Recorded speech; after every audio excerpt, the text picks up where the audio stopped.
Winters op die open velden, in die nacht die engelen koor, met die blijde evangelie uit die hemel aangehoord.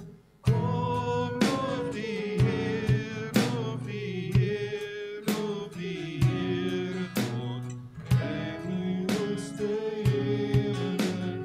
Kom nog die Heer, nog die Heer, nog die Heer God, en die woeste hemelen.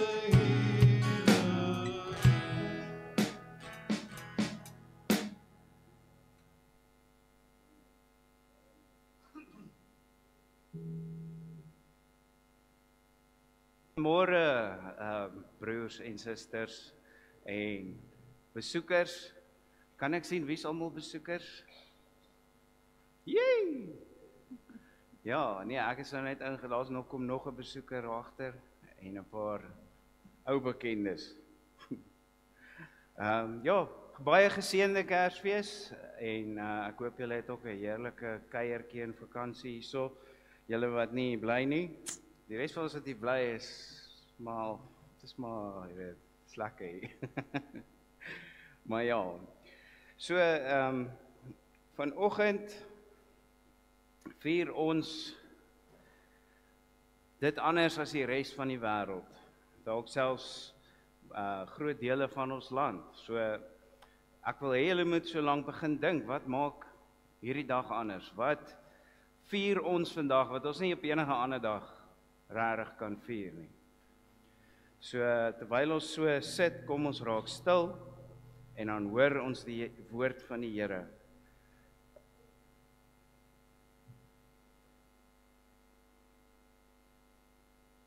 Ek wil ook net voor ek aangaan, voor ons die woord van die Here hoor, net vir Christa sê, baie geluk met haar verjaarsdag. Sy verjaar vandag en sy werk hierso, sy werk haarself dood. So Christa, baie geluk en baie dankie vir wat jy vir die gemeente ook beteken. En kom ons klap vir haar hande julle. En ek het vir jou 'n persent, maar ek gaan nie vir jou chocolates gee nie, want ons weet nie waar is dit nie. Ja, ek het gedink aan die wyn. So kom ons begin weer van voor af, ons raak rustig, fokus jou gedagtes op die Here. En dan lees ek vir ons uit Filippense 2.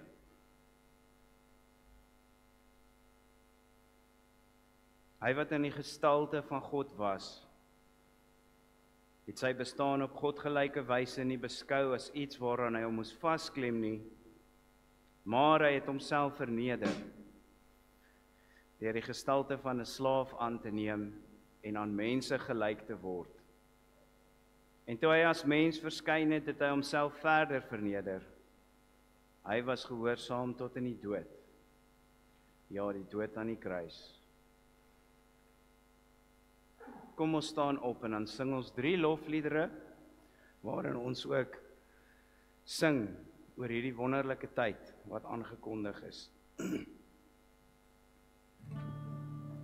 Ons begin met oor die goeie tyding, al 3 verse.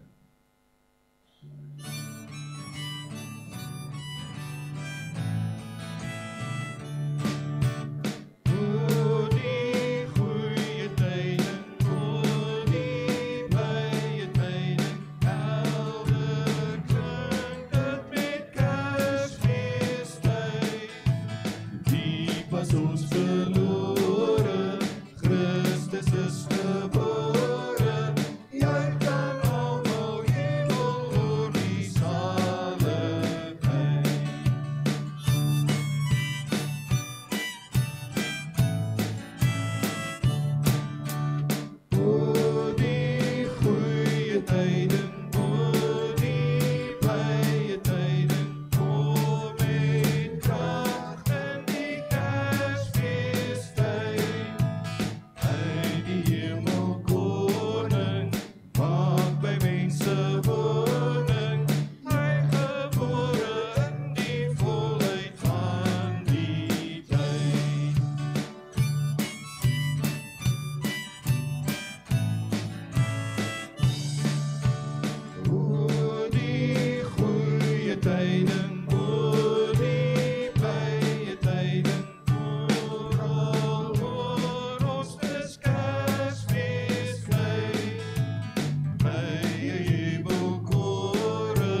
Ons sluit dit dan af met Kom alle getrou is.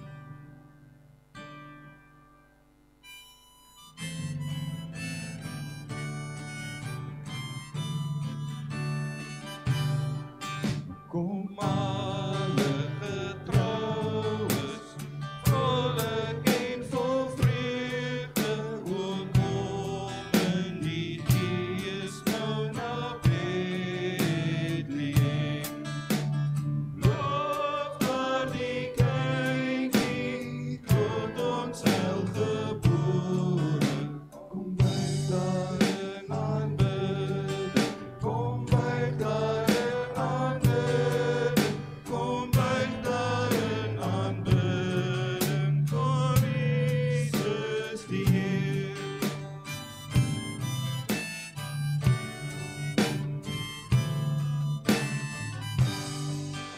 Een kind is gebore, loof die God van liefde, hy kom ons verlos, hy is wonderbaar.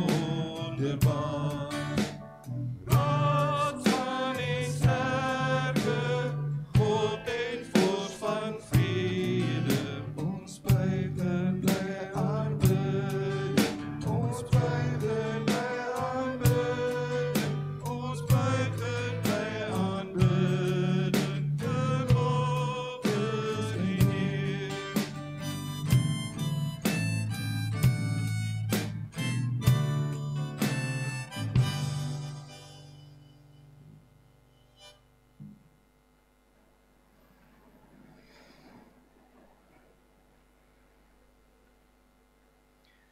Ons Hemelse Vader, U is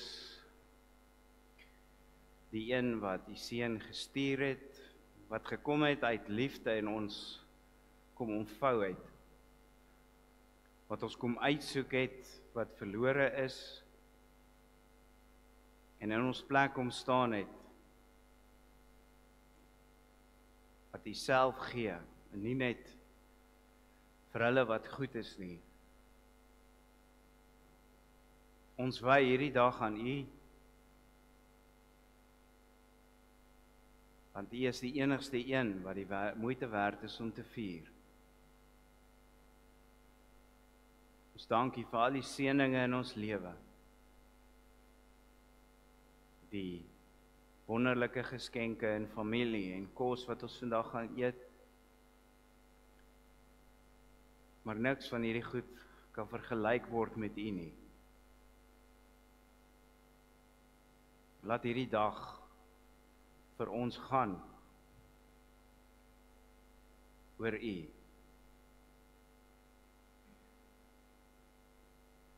In Jesus naam vra ek dit, Hemelse Vader, deur die krag van die Heilige Gees. Amen. Ek groet julle vanoggend in die naam van Hom, die Vader en die Seun en die Heilige Gees, genade, barmhartigheid en vrede vir julle. Terwyl ons so sit, gaan ons nou 2 liedere saam sing. Die Heiland is gebore en dan ook herders op die opervelde. Sodra ek klaar ons skriflesing gelees het uit Lukas 2 vers 1 tot 14. Eers gelees. In daardie tyd het keiser Augustus 'n bevel uitgevaardig dat 'n volkstelling in die hele ryk gehou moet word. Hierdie eerste volkstelling het plaasgevind toe Cyrenius gouverneur was in die provinsie Sirië. Almal het gegaan om hulle te laat inskryf, elkeen na sy eie stad toe. Ook Josef het gegaan. Hy het van die dorp Nasaret in Galilea na Judea toe gegaan na Bethlehem, die stad van Dawid, omdat hy tot die huis en geslag van Dawid behoort het. Maria, sy verloofde wat swanger was, het saamgegaan om ingeskryf te word. Terwyl hulle daar was, het die tyd gekom dat haar kind gebore moes word. Sy het haar eersteling seun in die wêreld gebring en hom in doeke toegedraai en in 'n krib neergelê, omdat daar vir hulle geen plek in die herberg was nie. Die skaapwagters en die engele Daar was skaapwagters in daardie omgewing wat in die oop veld gebly het en in die nag oor hulle skape wag gehou het. Met een staan daar 'n engel van die Here by hulle en die heerlikheid van die Here het rondom hulle geskyn. Hulle het baie groot geskrik. Toe sê die engel vir hulle, moenie bang wees nie, want kyk, ek bring vir julle 'n goeie tyding van groot blydskap wat vir die hele volk bestem is. Vandag is daar vir julle in die stad van Dawid die verlosser gebore, Christus die Here. Daar was weer skaapwagters. En dit sal vir julle die teken wees. Julle sal 'n kindjie vind wat in doeke toegedraai is en in 'n krib lê. Skielik was daar saam met die engel 'n menigte engele uit die hemel wat God prys en sê: Eer aan God in die hoogste hemel en vrede op aarde vir die mense in wie hy 'n welbehae het. Kom ons sing, die Heiland is gebore en herders op die oop velde.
Herders op die oop velde, en die nag die engele koor, en die blye evangelie uit die hemel aangehoor. Kom loof die Heer, loof die Heer, loof die Heere God, in die hoogste hemel. Kom loof die Heer, loof die Heer.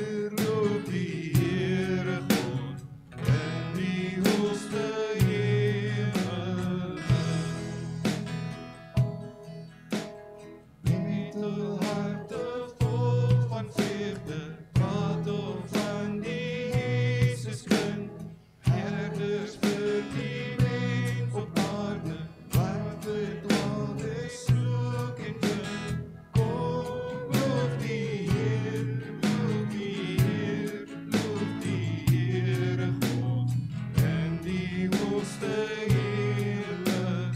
Kom, loof die Heer, loof die Heer, loof die Heere God. In die hoogste hemel.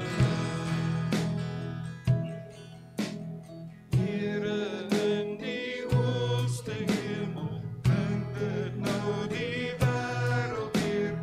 Liefde, vrede, welbehae, daal in Jesus tot ons neer. Kom, loof die Heer, loof die Heer, loof die Heere God. In die hoogste hemel, kom, loof die Heer, loof die Heer, loof die Heere God. In die hoogste hemel.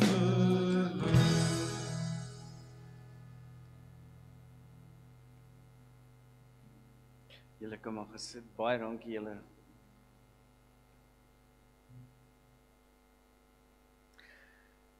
Ek het hierdie week 'n debat gesien op my YouTube feed voer. Ek weet nie heeltemal verskoon, partykeer praat ek 'n bietjie Engels ook. Wat gegaan het oor wat se verhaal is die meeste Kersfees? Is dit Home Alone of is dit Die Hard? Nou ek's in die Die Hard kamp natuurlik, maar die vraagie het 'n vraagie opgebring wat elke Kersfees by ons opkom is, waaroor gaan Kersfees regtig? En dit is belangrik dat ons elke Kersfees daaroor praat, want ons vergeet baie vinnig. Nou die regte antwoord, die Sondagskool antwoord is dat dit gaan oor die baba Jesus, oor Maria en Josef, oor die krib en die stal en die engele en die herders en die wyse manne en Jesus wat mens geword het.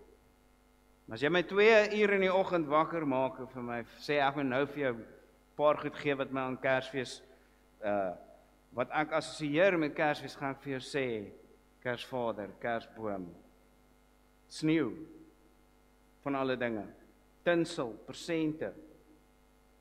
Nou al hierdie dinge is so lekker. Dit was vir my so lekker gisterand toe daai 2 kleintjies daai persente oopgemaak het en dit was baie snaaks. Ons het gelê lekker rustig en toe kom die enetjie daar aan met die babiepop in haar hand. Sy sê, "Wow, kyk die prinses wat ek gekry het." En sy sê, "Jy moes dit nie gekry het, hè?" En dit was toegedraai. So sy het dit onder die boom gaan uithaal en eintlik maar toestemming gevra of sy dit mag vat. Maar al hierdie goeders, die rooi en groen en goud, die lekker feesvieringe, die lekker songs in die mall, al daai goed, terwyl dit lekker en mooi is, maak dit Kersfees propvol. Ons samelewing, ons kultuur het Kersfees gevat en alles ingedruk. Dis vol tradisies en karakters, Rudolf en Kersvader en John McClane. Dis vol tradisies, familietradisies, simboliek, simbole, stories, emosies. Die boodskap van Kersfees is so wyd en so groot, dat dit dikwels eintlik maar vir ons geen boodskap gee. Nou histories het die vroeë kerk eintlik glad nie hulle gesteer daaraan om Kersfees te vier nie. Want iemand wat sy verjaarsdag gevier het, was 'n bietjie snaaks vir hulle, dit was bietjie selfverheffend. Die vroeë kerk se fokus was meer op Jesus se dood aan die kruis en sy opstanding en oorwinning oor die dood. En soos ons gaan sien vandag, skryf Lukas dit ook in hierdie verhaal in wanneer hy praat van die geboorte van Jesus. Sy Kersverhaal verbind hy met Jesus se kruisdood en opstanding. Later het die kerk besluit, en dit was 'n doelbewuste besluit, 'n strategiese besluit, nie omdat iemand 'n geboortesertifikaat ontdek het nie, om Kersfees juis in hierdie tyd te vier. Maar daar was ander feeste, soos die Hanukkah, die liggie Kersfees. Daar was die fees van die songod. En hulle het besluit, as julle die lig soek, hier is hy. Hy is gebore in 'n stal. Ironies vandag draai ons dit weer om. Ons laat Jesus se geboorte gaan oor allerlei ander goeters. Die boom oorskadu die krib. Kersvader is welkom, terwyl Jesus al voel soos 'n geforseerde gas. Geraas oordonder die stilte.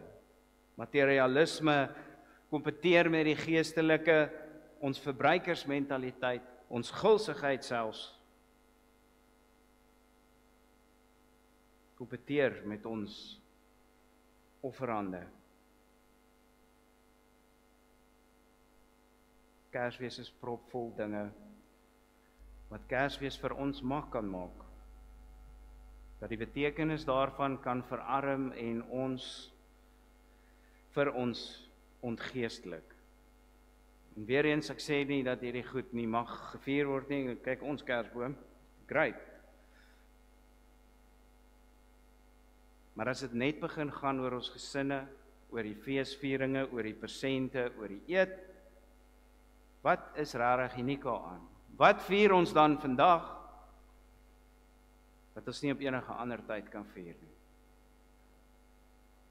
Nou, ek wil vandag 3 woorde by julle los.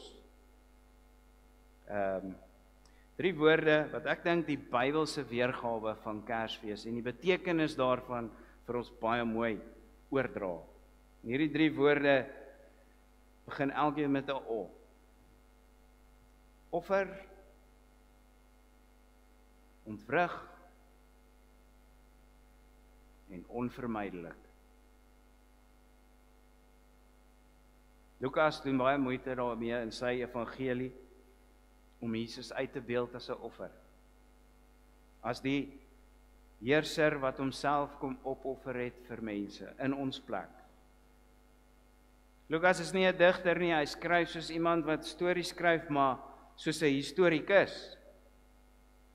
Hy noem name, datums, plekke, heersers. En dan ewe skielik begin hy praat oor 'n klein babietjie in 'n plek. 'n onbelangrike plek. En hierdie babietjie word gebore en hy word gesit in 'n krib. Wat is 'n krib? Dis 'n plek waar diere eet. Nou Jesus word arm gebore, fisies swak, magteloos, dakloos, sosiaal arm, geen status nie. En hy word nie in 'n sagte bed gesit nie, maar in 'n voerbak. Nou natuurlik, die kerkvaders veral het baie gemaak hiervan. Dat die een wat bekend sou staan as die brood van die lewe, die een wat homself sou opoffer, is alreeds van die begin van sy lewe af gesit in 'n voerbak.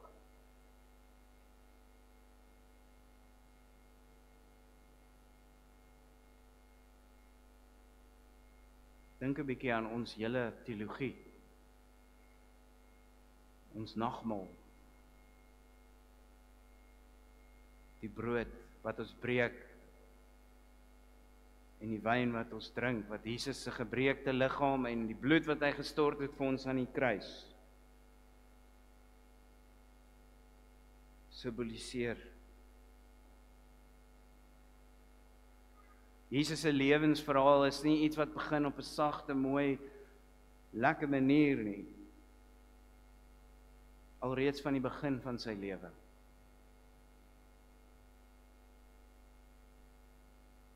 Is die dood alreeds teenwoordig. Dis nie toevallig dat hy dit vir ons skryf nie, Lukas. Dat sy hom in 'n krib neergelê het, maar dan gaan hy aan en hy sê dan draai sy hom toe in doeke. Nou ons weet jy moet doeke vir 'n baba aansit. Ek veral weet dit. Maar hier word nie gepraat van Pampers nie. Hierdie doeke is spesifiek deur hom genoem want dit verwys na ander doeke. Roberto sit geraai prentjie op van Jesus.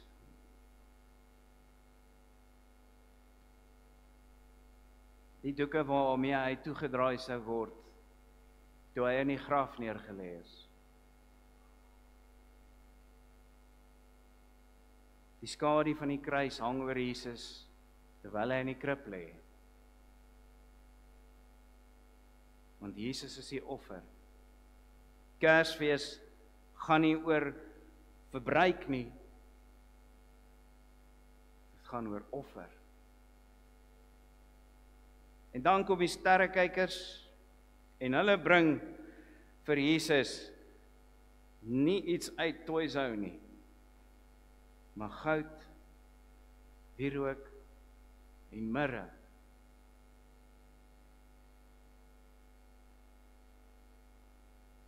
Goud, want jy is 'n koning. Wierook, want jy is 'n priester. En mirre, want jy gaan gebalsem word. Want jy gaan sterf.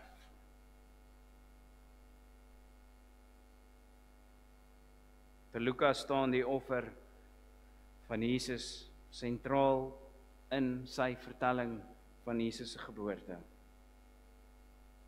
Want hy wil vir ons duidelik sê dat ons kan nie wegkom van die kruis wat ons konfronteer nie. Ons kan nie dink aan Jesus sonder om te dink aan sy offer vir ons nie.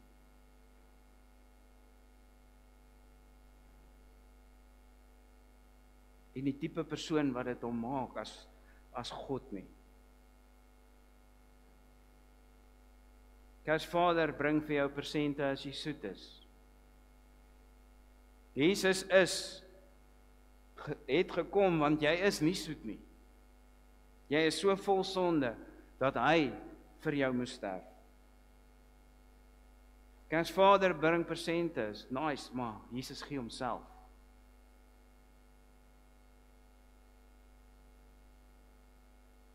Hy is die antwoord. Hy is die offer. Nou is die vraag, vier ons hierdie offer vandag?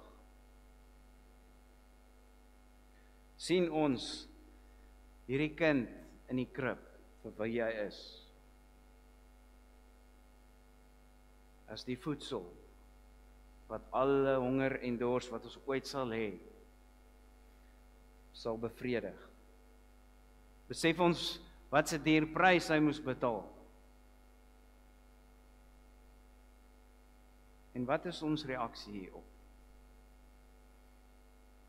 Leef ons met 'n stil, dankbare hartjie? Of leef ons met 'n hart wat dankbaar is en wat ons dryf om ook offers te bring? Om soos Paulus sê in Romeine 12 vers 1, lewende heilige offers te wees. Jesus is die offer. Maar Lukas het 'n baie belangrike tweede oë wat Kersfees eintlik vir ons ook moet beteken en wat ons moet vier. En dit is dat Jesus gekom het om die wêreld te ontwrig. Om die magte wat mense vashou, die sonde, die dood, die bose, onreg, al daai dinge, om ver te werp, te ondermyn. Hy skets vir ons twee beelde langs mekaar in sy vertelling van Kersfees. Hy praat van keiser Augustus aan die een kant, die redder van die wêreld soos hy homself genoem het.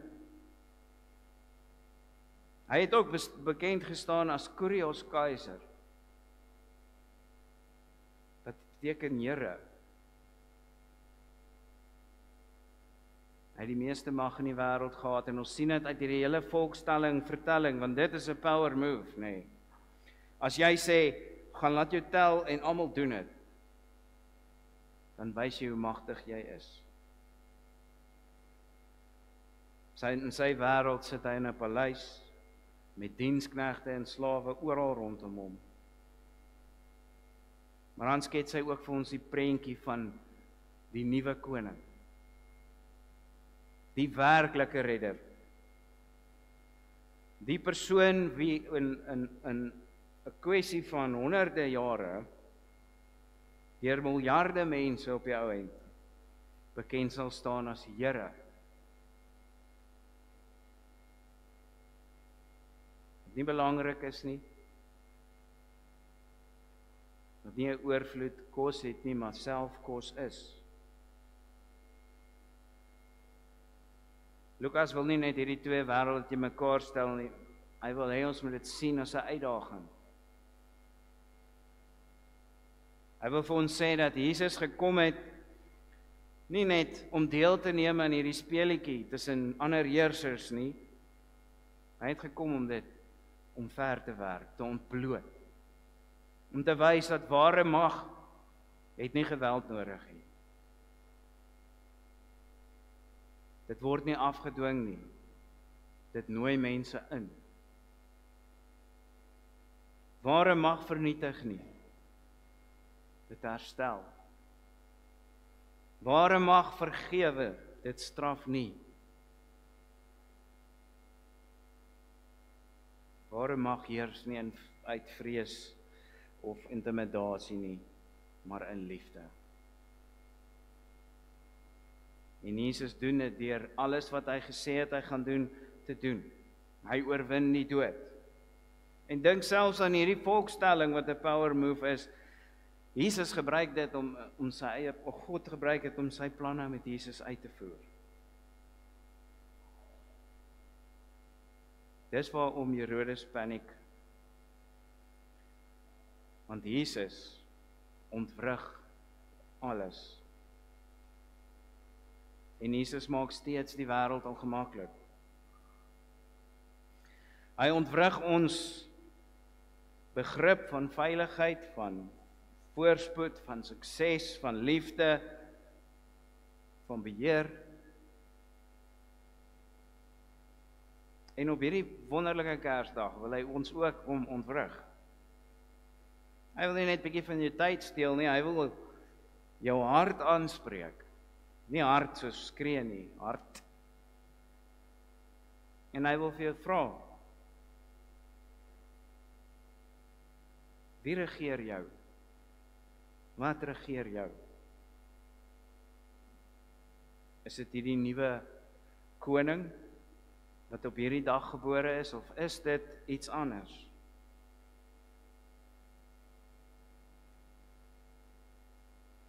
En dan die derde en laaste ookie.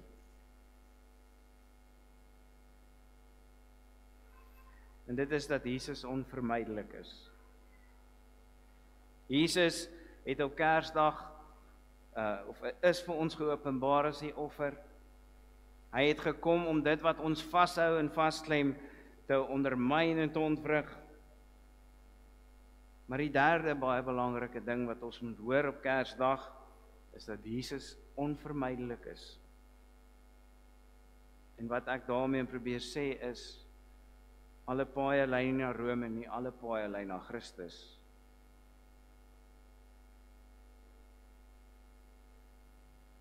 Kan ek gehoor, wat se jaar is hierdie?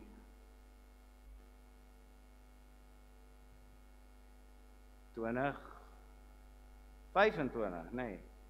Is dit? Sedert die geboorte van Jesus Christus. Die hele wêreld tel saam. Niemand kan sê hulle het nie gehoor van hom eers nie.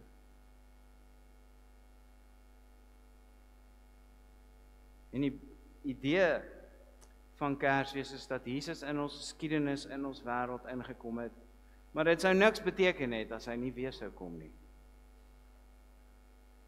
Iemand het gesê die evangelie is hardnekkig histories. En op Kersdag dink ons ook daaraan. Dat hierdie offer wat gekom het, wat sy hand uitgesteek het, wat ons kom uitsoek het, en vir ons kom sterf het, en ons diepste behoeftes kom voorsien het, wat gekom het om die mag van die sonde te ontwrig, ook weer sal kom. Net soos wat hy werklik in die geskiedenis ingekom het, gaan hy werklik weer kom. Maar die goeie nuus is, ons hoef dit nie te vrees nie. Dis nie soos 'n operasie wat voorlê of 'n regsuitspraak nie, want die regsuitspraak is reeds gelewer. Ons kan na hierdie onvermydelike ontmoeting met Jesus uitsien met vreugde en vrede in ons harte. Want ons gaan deel in sy heerlikheid, in sy beloftes. En dan wil ek afsluit met die tweede deel van Filippense 2.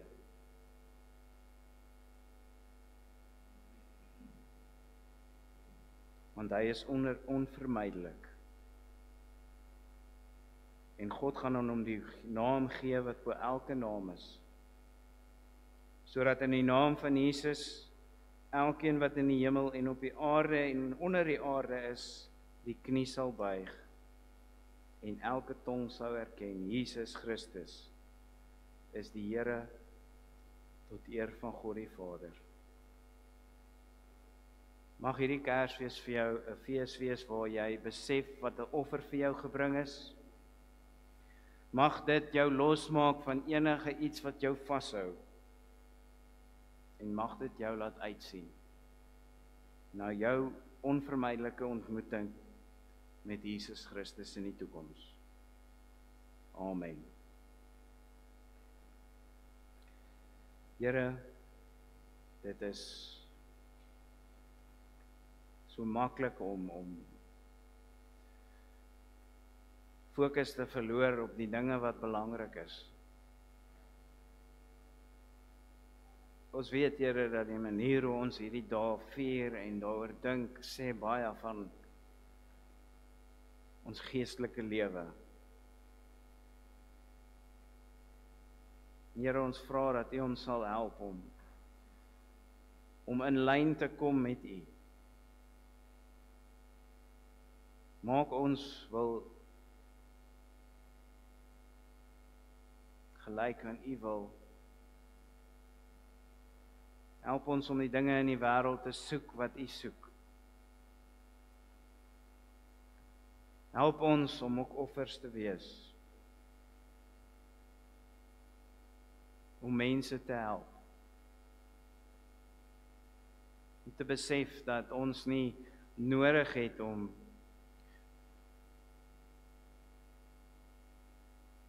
enige iets verder te doen nie.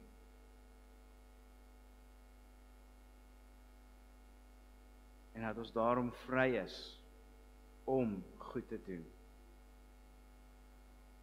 Here, maak ons los van leuns wat die wêreld ons vertel. Nie net rondom Kersfees nie, maar oor die algemeen. Laat U waarheid ons bevry, sodat ons kan leef met die wete dat U offer vir ons genoeg is. Dat elke behoefte wat ons dalk kan dink ons het, alreeds bevredig is in U. En help ons om ons fokus te skuif na U tweede ontmoeting, tweede koms. Here, help ons om waaksaam te wees en om te lewe vir daardie ontmoeting. Ons vra dit in Jesus naam. Amen. Ons gaan nou ons slotlied sing, O Christus ons verlange. En daarna gaan die seën uitgespreek word en die kollekte gaan by die deure ingeneem word indien jy 'n bydrae wil lewer. Kan jy dit dalk doen. Terwyl ons sit, kom ons sing dit baie rustig.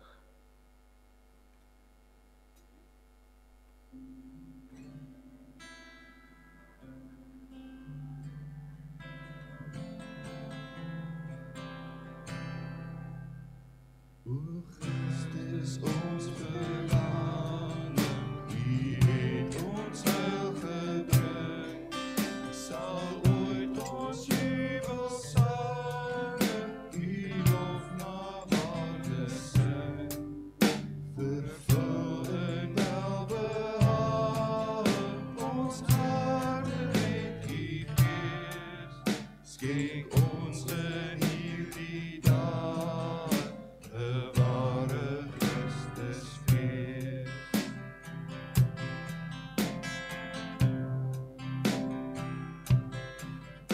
U wat as hemelkoning in heerlikheid regeer, maar onder mense woning, val as die diensknegt heer, en herders vind 'n herder, oordeel dankbaar jy, en wysers vind die wysheid, oor wie hul bidden bly.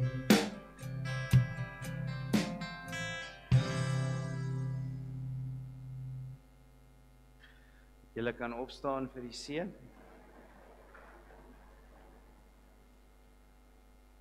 Die Here sal julle seën en julle beskerm. Die Here sal tot julle redding verskyn en julle genadig wees.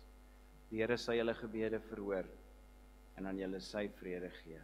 Amen.